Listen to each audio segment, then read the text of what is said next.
জ্ঞানের দিক দিয়ে সে অনেক পারদর্শী। সে একদিন তার স্ত্রীর সাথে সঙ্গমে লিপ্ত হলো। শীতকাল ছিল। যখন তাদের খাহেসাত পুরা হয়ে গেল, ওই আলেম তার স্ত্রীকে তার মনের কথা বলতেছে, হায় রে, আজকে যদি আমি মুসলমান ধর্মের না হইতাম, ইহুদি খ্রিস্টানদের ধর্মের যদি হইতাম, তাহলে এই সঙ্গমের পরে ফরজ গোসল করতে হইতো না। তার স্ত্রীর সাথে এই কথাটুকু শেয়ার করেছে যে আজকে যদি আমি মুসলমান না হইতাম, ইহুদি খ্রিস্টান যদি হইতাম, তাদের ধর্মটা কত সুন্দর, যে সঙ্গমের পরে গোসল করতে হয়, আমাদের শরীয়তে সেটা ফরজ, কিন্তু তাদের ওইখানে এটা করতে হয় না। কিছুদিন পর ওই বিজ্ঞ আলেম ইন্তেকাল করলেন। তাকে মক্কার ভূমিতে দাফন করা হলো। সৌদি আরবের একটি নিয়ম হলো, যেই কবরের মধ্যে কাউকে দাফন করা হয়, সেই কবরের মধ্যে 40 বছর অথবা 30 বছর পর ওই কবরে আরো একটি দাফন করা হয়। একটা কবরেই 30 থেকে 40 বছর পর পর 30 থেকে 40 বছর পর পর একটি করে মুর্দা পরিবর্তন করা হয়। তো আলেমের কবর 30 থেকে 35 বছর পরে ওই আলেমের কবর খনন করতে গিয়ে দেখে যে ওই কবরের মধ্যে ওই আলেমের লাশ নাই, একজন রূপবতী সুন্দরী মহিলার লাশ পড়ে আছে। সবাই হতভম্ব হয়ে গেল। হায় রে, এখানে আমরা একজন আলেমকে দাফন করলাম, আজকে এই আলেমের কবরে অন্য আরেকজনকে আমরা দাফন করব। কবর খনন করলাম, কিন্তু আলেমের কবরে আলেম নাই, একজন সুন্দর যুবতী মহিলার লাশ পড়ে আছে কেন? এটা নিয়ে সমালোচনা শুরু হয়ে গেল। জাপান থেকে আগত একজন হাজী হজকারী ব্যক্তি সেখানে দিয়ে তিনি অতিক্রম করছিলেন। মানুষের কথোপকথন, আলোচনা, সমালোচনা শুনে তিনি ওই কবরের কাছে গিয়ে পৌঁছালেন। পৌঁছানোর পরে দেখে একটি মেয়ের লাশ। এই লাশ দেখার সাথে সাথে এই জাপানের আলেম তিনি ওই যুবতী মেয়েকে চিনে ফেললেন। চেনার পরে বলতেছে, এখানে তোমাদের কি হয়েছে? এত হট্টগোল কেন? সমালোচনা কেন? সৌদি আরবের বাসিন্দারা ওই আলেমকে লক্ষ্য করে বলে, আমাদের এই মক্কার ভূমিতে একজন আলেম ছিল, ওই আলেমকে আমরা এই কবরে দাফন করেছি। আমাদের নিয়ম অনুযায়ী এখানে আরেকটি দাফন করব বলে এই কবরটা খনন করলাম, কিন্তু কবর খনন করার পরে দেখি এই যুবতী মহিলার লাশ। রহিমের মাসকান হাওয়ালি কাবা बने मेरे मदफन दियारे मदीना बलगल उला बि कमालिही कशफत दुजा बि जमालिही हसनत जमीउ खिसालिही सल्लु अलैहि व आलिहि। अल्हम्दुलिल्लाह।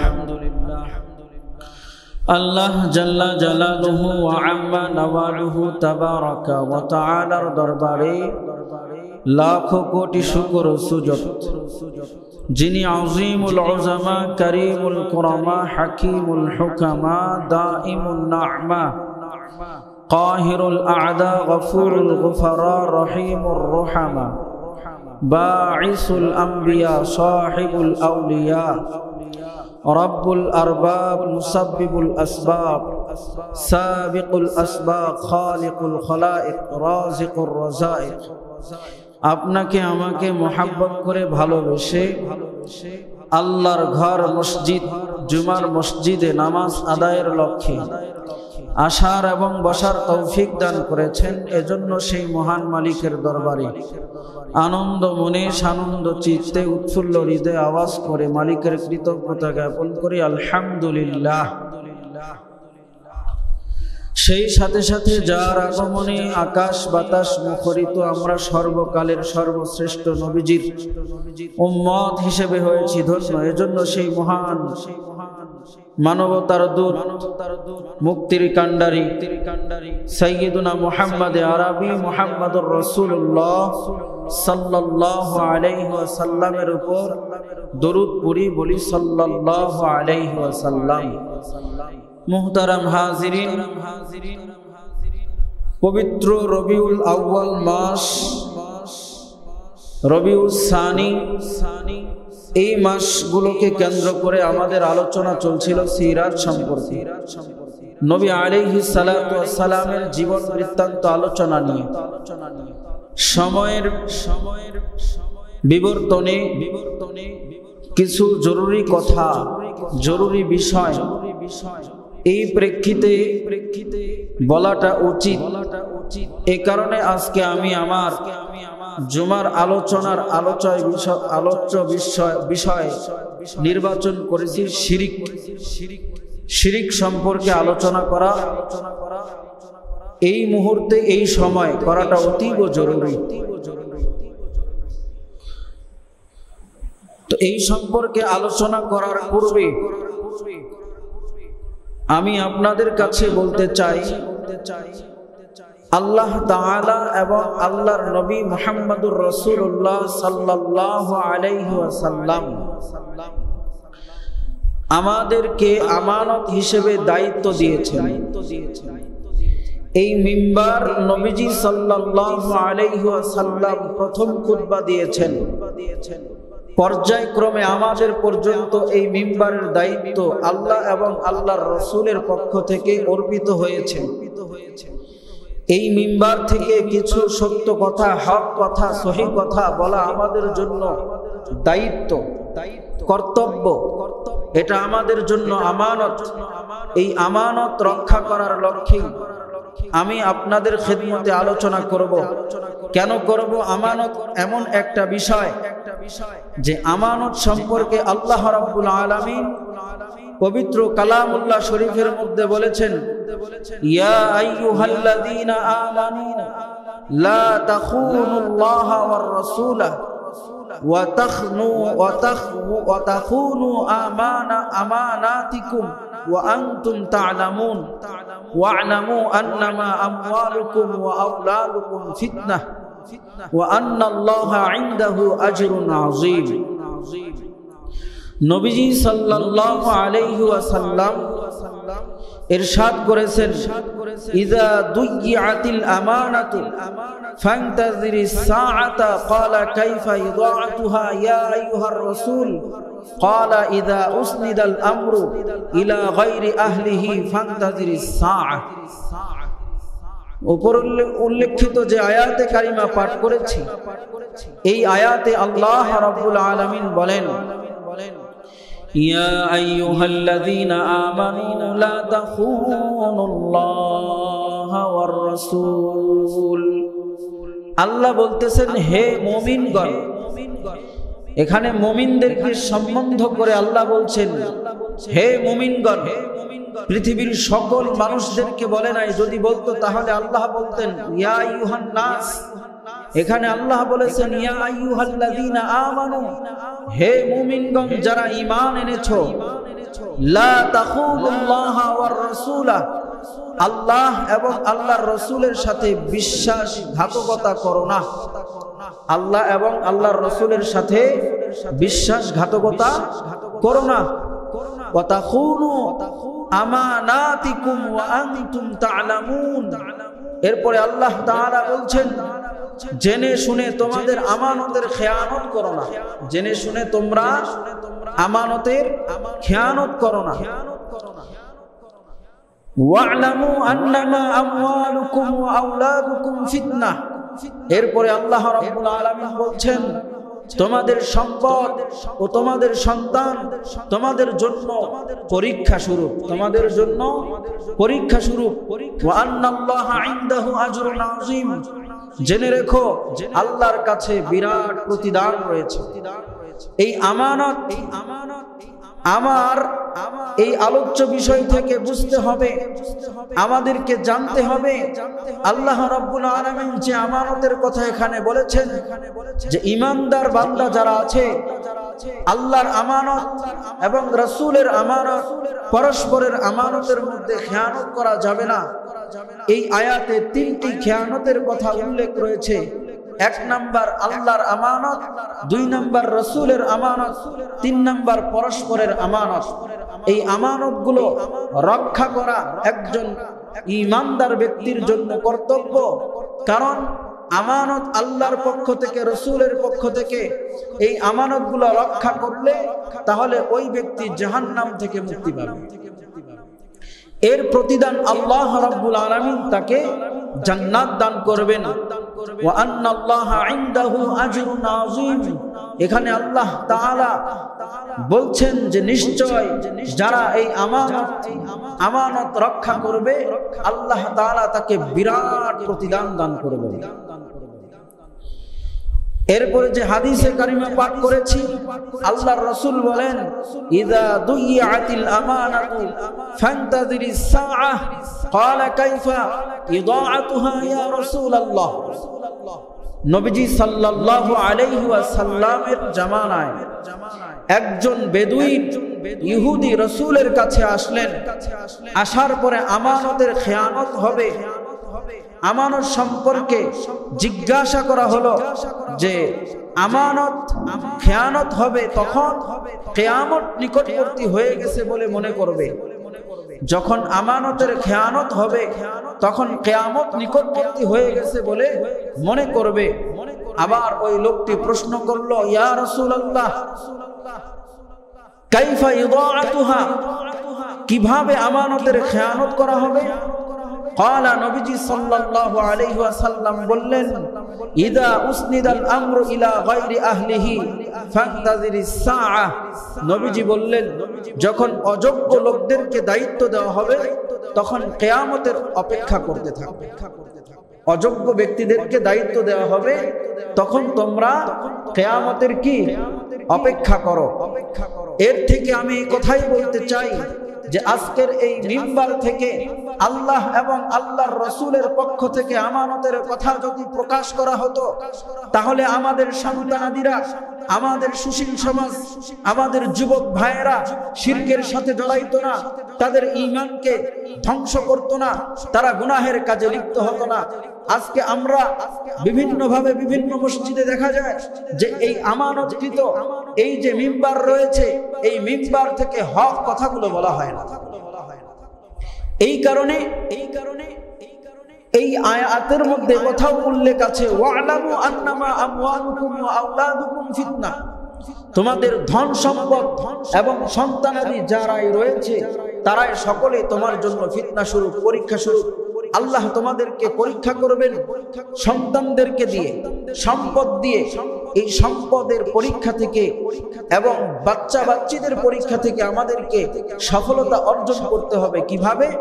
কারণ আল্লাহ রাব্বুল আলামিন আমাদেরকে এখানকার দায়িত্বশীল বানিয়ে দিয়েছেন। যেমন আমি এই মসজিদে নামাজ পড়াচ্ছি, আমি যা কিছু বলবো, যারা এই কথাগুলো বলবে, মসজিদের দায়িত্ব পালন করবে, তাদেরকে আল্লাহ রাব্বুল আলামিন এই দায়িত্ব সম্পর্কে জিজ্ঞাসা করবেন।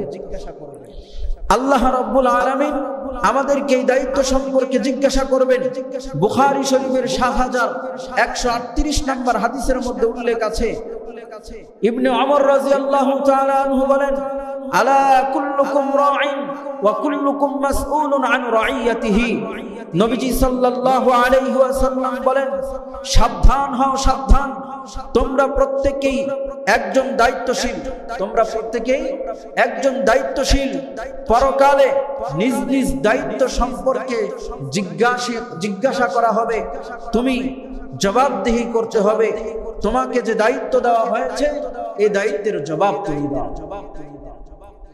একজন পরিবারে যিনি মুরব্বী থাকবেন, বাবা থাকবেন, তার সন্তানাদিদেরকে গুনাহের কাজ থেকে হেফাজতে থাকা, তার জন্য রাখা, তার জন্য দায়িত্ব।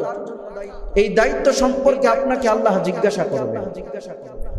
এজন্য আমরা আলা কুল্লুকুম রাঈন, রাঈন শব্দের অর্থ হলো দায়িত্বশীল।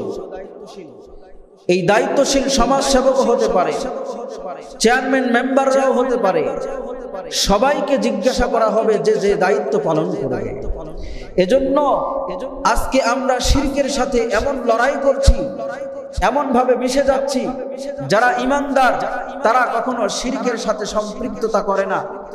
যারা মুনাফিক, যাদের ঈমান দুর্বল, তারাই শিরকের সাথে বন্ধুত্ব করে। এজন্য আমি আয়াতে কারিমা তেলাওয়াত করেছি। আল্লাহ রাব্বুল আলামিন বলেন সূরা লোকমানের 31 নম্বর আয়াত, লা তুশরিক বিল্লাহ ইন্নাশ শিরকা লাযুলমুন আযীম। নিশ্চয় আল্লাহর সাথে শিরিক হচ্ছে সবচেয়ে বড় অন্যায়, সবচেয়ে বড় অন্যায়। আল্লাহ রাব্বুল আলামিন সূরা নিসার 48 নম্বর আয়াতের মধ্যে বলেন, ইন্নাল্লাহা লা ইয়াগফিরু আন ইউশরাকা বিহি ওয়া ইয়াগফিরু মা দুনা যালিকা লিমান ইয়াশা। নিশ্চয় আল্লাহ তার সাথে শিরিক করার পাপ ক্ষমা করবেন না, পাপ ক্ষমা করবেন না, কিন্তু এর চেয়ে ছোট যে গুনাহ রয়েছে, গুনাহগুলো করা হয়, পাপ করা হয়, ইচ্ছা করলে তিনি ক্ষমা করবেন। ছোট যে গুনাহ রয়েছে এই গুনাহগুলো আল্লাহ চাইলে মাফ করে দিবেন। কেউ যদি আল্লাহ তাআলার সাথে শিরিক করে, ওমাই ইউশরিক বিল্লাহ, কেউ যদি আল্লাহর সাথে শিরিক করে তাহলে সে বড় পাপের মধ্যে লিপ্ত হলো, বড় পাপের মধ্যে লিপ্ত হলো। ওয়ালা তাআওয়ানু আলাল ইসমি ওয়াল উদওয়ান, সূরা মায়েদার 5 নম্বর আয়াতে আল্লাহ রাব্বুল 2 নম্বর আয়াতে আল্লাহ রাব্বুল আলামিন বলেন, আর তোমরা গুনাহ ও সীমা লঙ্ঘনের কাজে সাহায্য করো না, গুনাহ এবং সীমা লঙ্ঘনের কাজে সাহায্য করো না। এই 3টি আয়াত থেকে আমি কথা বলতে চাই যে আজকে আমরা শিরকের সাথে জড়িত আছি। কিভাবে আছি? যে আমরা অমুসলিমদেরকে বন্ধুরূপে গ্রহণ করে নিয়েছি। তাদের পূজা মণ্ডপে যে আমি নিজেকে উপস্থিতি করে সুস্বাগত জানাচ্ছি, শুভেচ্ছা জানাচ্ছি। ইসলামে যারা এগুলো করে শুভেচ্ছা জানায়, তাদের সাথে মত বিনিময় করে, সাহায্য সহযোগিতা করে, এই কাজ করা হারাম। এই কাজ করা কি? হারাম। এই হারাম কাজ যদি আমরা করি তাহলে আমি শিরকের সাথে জড়িত হয়ে যাব। শিরকের সাথে জড়িত হয়ে গেলে তাহলে আমার ঈমান থাকবে না। এ কারণে আমাদেরকে অনেক সময় বিভিন্নভাবে ধর্ম যার যার, উৎসব সবার, এই কথা দিয়ে চালিয়ে দেওয়া হয়। ধর্ম যার যার, উৎসব সবার, এই কথা বলে আমাদেরকে এমন ভাবে ধর্মের মধ্যে আঘাত হানছি যেটা আমি শিরকের সাথে সম্পৃক্ততা করে আমি মুশরিক হয়ে যাচ্ছি। কেন?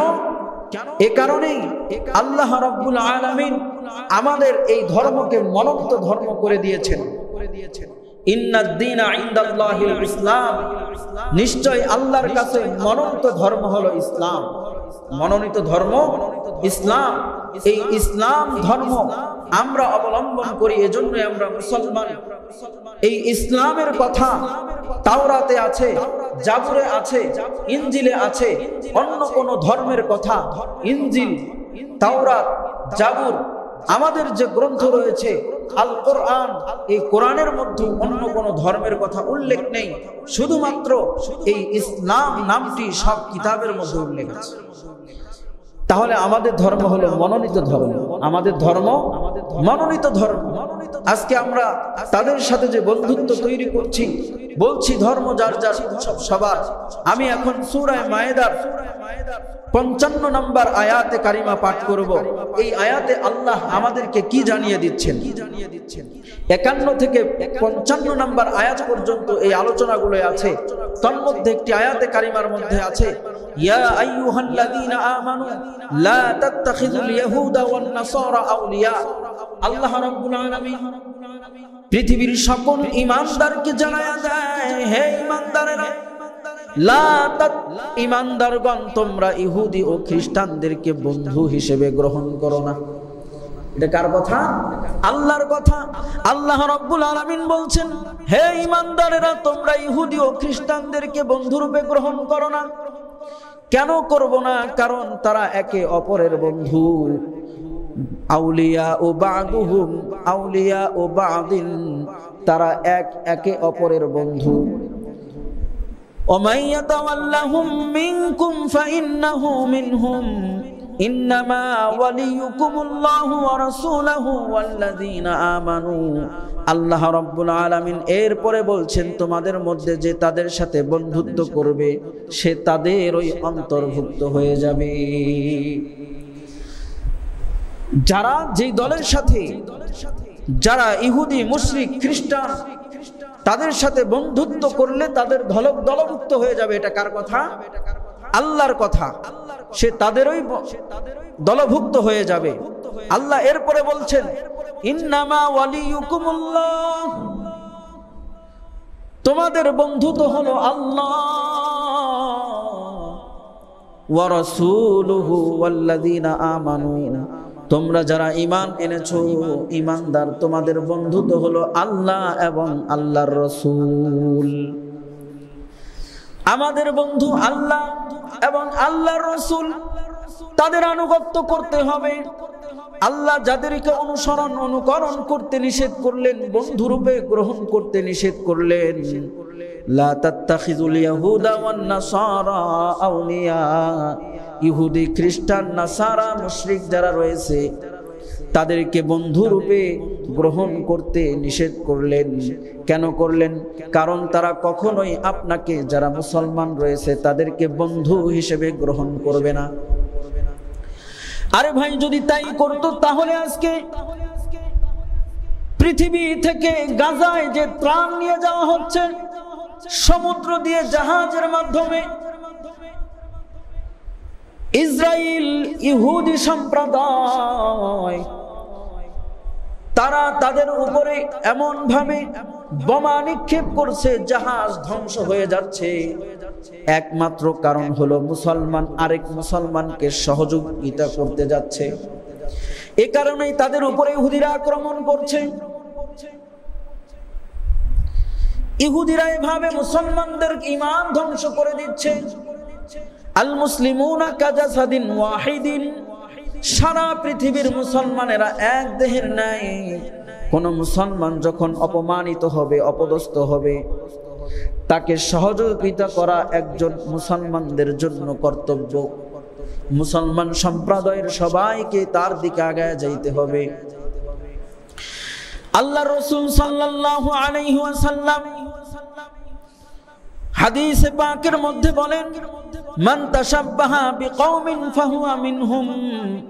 এই হাদিসটি আবু দাউদ শরীফের 4031 নম্বর হাদিস। আল্লাহর রাসূল বলেন, যে জাতির সাথে সদৃশ্য রাখবে, সম্পৃক্ত করবে, তাদের দলভুক্ত হয়ে যাবে। বিকওমিন ফাহুয়া মিনহুম, তাদের ওই দলভুক্ত হয়ে যাবে। এখন আমি যদি মুশরিক হিন্দুত্ববাদীদের পূজা মণ্ডপে যাই, এই যাওয়ার দ্বারাই আমি তাদের সাথে দলভুক্ত হয়ে যাব। মান তাশাব্বাহা বিকওমিন ফাহুয়া মিনহুম, যে জাতির সাথে যার মহাব্বত তৈরি হবে, কোনো একটা ছোট থেকে ছোট বিষয় যদি কোনো ব্যক্তি এটাকে গ্রহণ করে নেয়, তাহলে সে তাদের দলভুক্ত হয়ে যাবে। এর মধ্যে কোনো সন্দেহ নাই।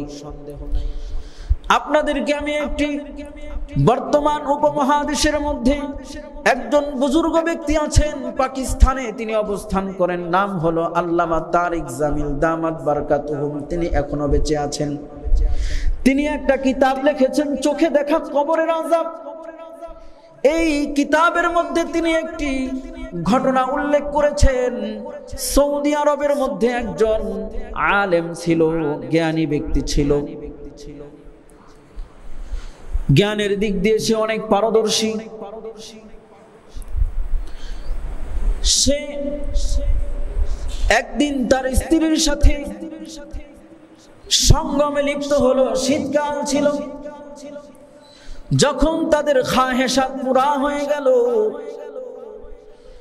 ওই আলেম তার স্ত্রীকে তার মনের কথা বলতেছে, হায় রে, আজকে যদি আমি মুসলমান ধর্মের না হইতাম, ইহুদি খ্রিস্টানদের ধর্মের যদি হইতাম, তাহলে এই সঙ্গমের পরে ফরজ গোসল করতে হইতো না।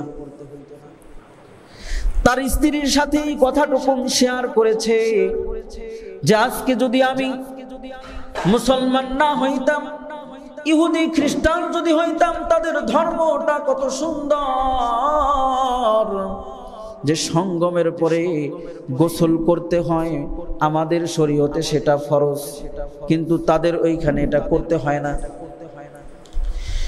কিছুদিন পর ওই বিজ্ঞ আলেম ইন্তেকাল করলেন, তাকে মক্কার ভূমিতে দাফন করা হলো।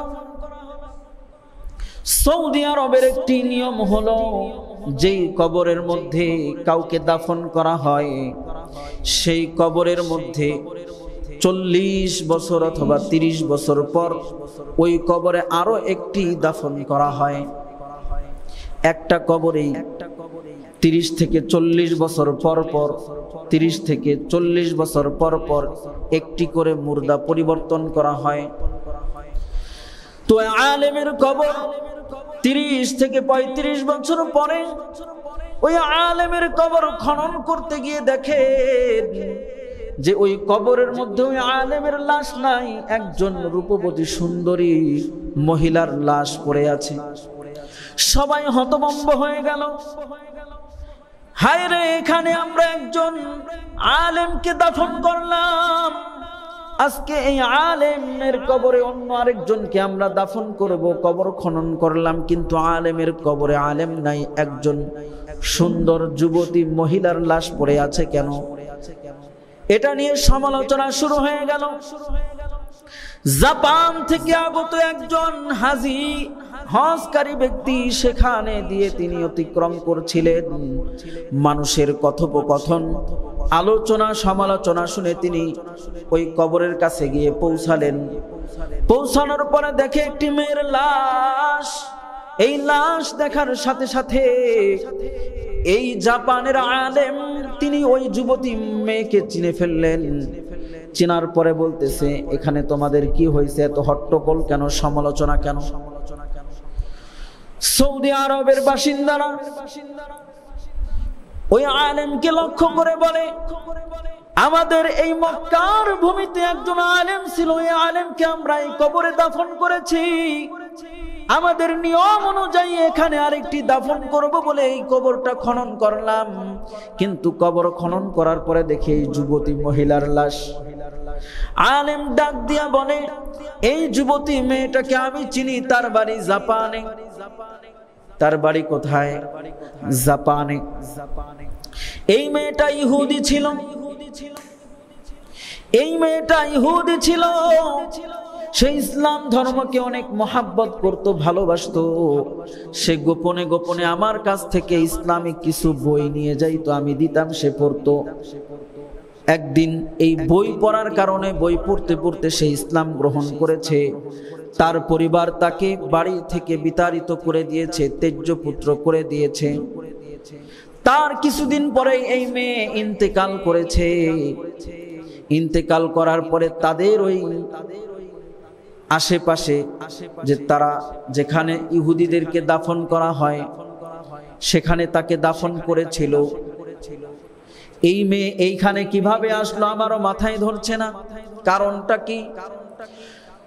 মক্কার সকল উলামায়ে কেরাম পরামর্শ করলেন, এই ব্যাপারটা আমাদেরকে ঘেঁটে দেখা দরকার। জাপান থেকে এই মেয়ের লাশ কেন মক্কার ভূমিতে আসলো? চলো আমরা জাপানে যাই, দিয়ে দেখি ওখানে কি হালাত। মক্কা থেকে জাপানে চলে গেল। জাপান তো একটি ইহুদি রাষ্ট্র। জাপানে যাওয়ার পর ওই মেয়ের পরিবারের সাথে এই ঘটনাটুকু উল্লেখ করলেন। উল্লেখ করার পরে বলছেন, যেহেতু আপনার মেয়ের কবর এখানে আপনি দিয়েছেন, কিন্তু তার মুর্দাটা পেয়েছি আমরা মক্কার জমিনে। এখন আমরা দেখতে চাই আপনার মেয়ের কবরটা খনন করে এখানে কি হালাত বুঝানোর পরে তিনারা অনুমতি দিয়ে দিলেন। সবাই ওই কবরটাকে খনন করলেন, দেখলেন সৌদি আরবের ওই আলেমের লাশ ইহুদির এই কবরের মধ্যে পড়ে আছে। সবাই চিন্তিত হয়ে গেলেন, কারণ স্বামীর মনের খবর একজন স্ত্রী বলতে পারবে স্বামী কেমন ছিল। সাথে সাথে ওই আলেম সহ মক্কার জমিনের আলেমরা সহ ওই ব্যক্তির যে আলেম ছিল তার কাছে, তার স্ত্রীর কাছে চলে গেল। যাওয়ার পরে বলতেছে, আপনার স্বামী তো ইন্তেকাল করেছে, আপনার স্বামী কি এমন আমল করতো সব কিছুই তো আপনি বলতে পারবেন। আপনার স্বামীর কি এমন বদ আমল আছে আমাদেরকে বলুন। এই বদ আমলের কারণে হয়তো আপনার স্বামীর এই অবস্থা হয়েছে। তার স্ত্রী ডাক দিয়া বলে, হুজুর আমার স্বামী তো সব সময় ইবাদতে মগ্ন থাকতো, আল্লাহর ইবাদত বন্দেগী করত, রমজান মাসে রোজা রাখতো, হজের মৌসুম আসলে হজ করত, যাকাত আদায় করত।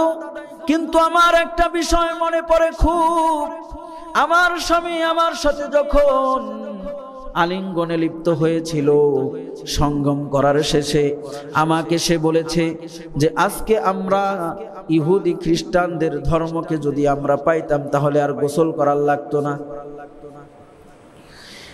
আলেমরা আর বুঝতে বাকি রাখলো না যে সে এতটুকুন কথা বলেছে যে ইহুদিদের একটি ধর্মের যে কাজ আছে যে গোসল করতে হয় না, ফরজ গোসল হইলে গোসল করার লাগে না, এতটুকু কথা সে মন থেকে বলেছিল। এ কারণেই আল্লাহ রাব্বুল আলামিন তার সাদৃশ্য করে নিয়েছে। এই হাদিসের মর্মে স্পষ্ট, মান তাশাব্বাহা বিকওমিন ফাহুয়া মিনহুম, যে ব্যক্তি যেই কওমের সাথে সাদৃশ্য রাখবে, সম্পর্ক রাখবে, তার সাথেই তার হাসর নাসর হবে, তার সাথেই হাসর নাসর হবে, হিসাব নিকাশ হবে।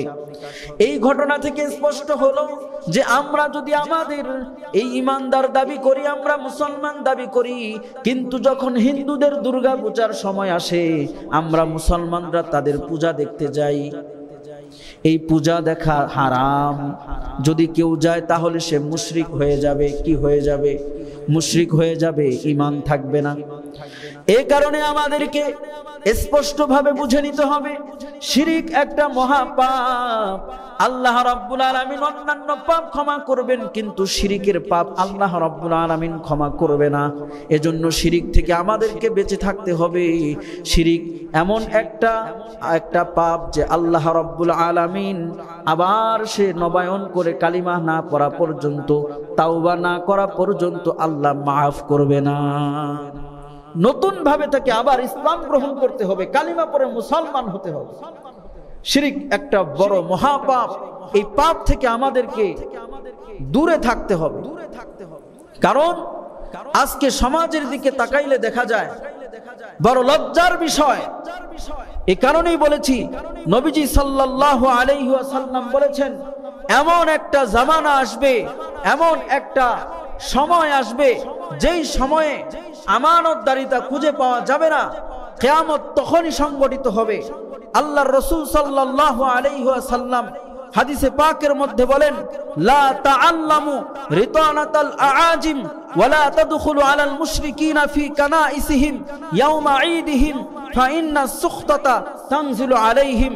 আল্লাহর রাসূল বলেন, তোমরা কাফির মুশরিকদের উপাসনালয়ে তাদের উৎসবের দিনগুলোতে প্রবেশ করো, তাদের উৎসবের দিনগুলোতে প্রবেশ করো না, কারণ সেই সময় তাদের উপর আল্লাহর গজব নাজিল হইতে থাকে।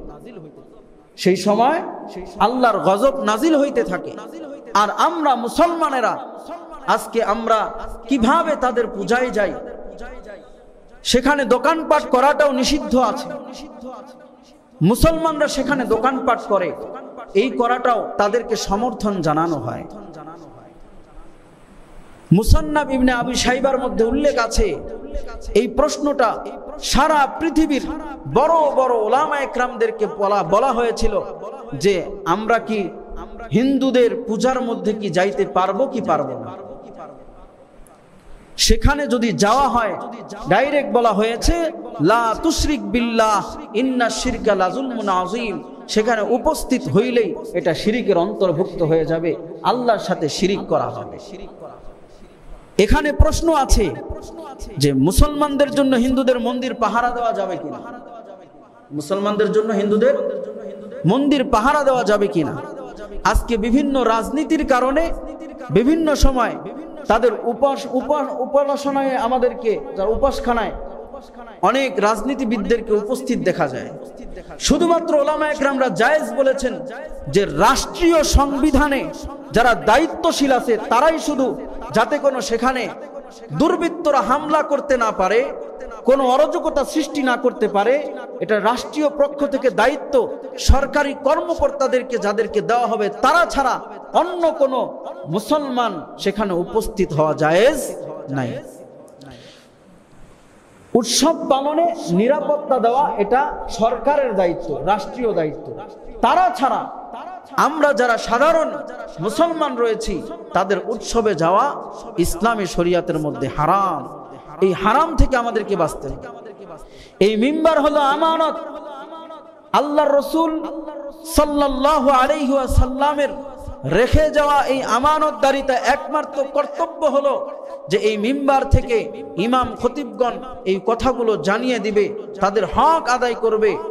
হক পৌঁছিয়ে দেওয়া এটা রাসূলের পক্ষ থেকে আমাদের দায়িত্ব, ওলামায়ে কেরামের দায়িত্ব। পৌঁছিয়ে দেওয়া হলো, এটা মানা না মানা আপনার দায়িত্ব, মানা না মানা আপনার দায়িত্ব। এই কারণে বিভিন্ন সময় দেখি অনেকে ফেসবুকে মুসলমানেরা পোস্ট করে তাদেরকে উৎসাহিত করেন। এটা একেবারেই করা যাবে না, তাদের সম্পৃক্ততায় চলে যাবেন। মান তাশাব্বাহা বিকওমিন ফাহুয়া মিনহুম। একটা কথাও এখানে বানিয়ে বলা হচ্ছে না। এখন তো সোশ্যাল মিডিয়ার যুগ, গুগলে সার্চ করলেই সব কিছু ওপেন হয়ে যায়। আপনি সার্চ করবেন আবু দাউদ শরীফের 4031 নম্বর হাদিস, এই হাদিসের মধ্যে স্পষ্ট আছে মান তাশাব্বাহা বিকওমিন ফাহুয়া মিনহুম। যে কওমের সাথে তার সম্পর্ক তৈরি হবে ওই কওমের সাথেই তার হাসর নাসর। এজন্য এই গুনাহ থেকে, শিরিকের গুনাহ থেকে আমাদেরকে বাঁচতে হবে। আল্লাহ রাব্বুল আলামিন আমাদের সবাইকে যা কিছু আজকের জুমায় আলোচনা করা হলো আমালিয়াতগুলো আমল করার এবং বর্জনীয়গুলো বর্জন করার তৌফিক দান করেন, বলেন আমিন। ওয়া আখিরি দাওয়ানা আনিল হামদুলিল্লাহি রাব্বিল আলামিন। আসসালামু আলাইকুম ওয়া রাহমাতুল্লাহি ওয়া বারাকাতুহু।